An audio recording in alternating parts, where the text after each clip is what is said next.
This issue affecting nearly all districts in the state and the nation, but education leaders say it is especially magnified in those rural and city areas. I'm going to be totally upfront here. I think in the rural areas, they're not able to pay the salaries in many cases that other districts can. So they're not competitive in salaries. I think in the urban districts, they're somewhat competitive, but not quite as competitive as their suburban counterparts. And the working conditions are tougher. Now, some of those districts getting creative to keep and recruit staff. Hartford Public Schools, for example, introducing a new series of incentives and stipends.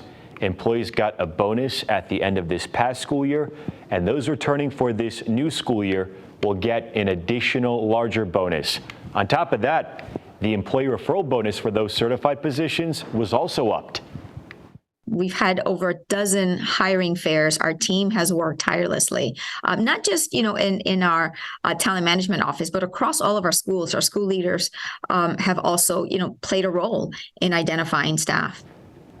And check this out. This is a look at the average teacher salaries by state. According to the National Education Association, New York ranks the highest and Mississippi ranks last in pay for the last school year. Here in Connecticut, the average salary is almost $80,000.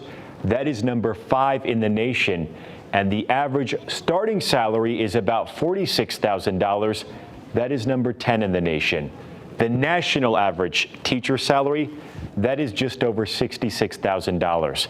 Now, while the average pay has increased 1.7% over the last school year, when it's adjusted for inflation, the average salary decreased nearly 4% over the last decade. That means teachers are making about $2,100 less than 10 years ago. And get this, a survey done earlier this year by the National Education Association found 55% of educators polled are thinking about leaving the profession earlier than they had planned.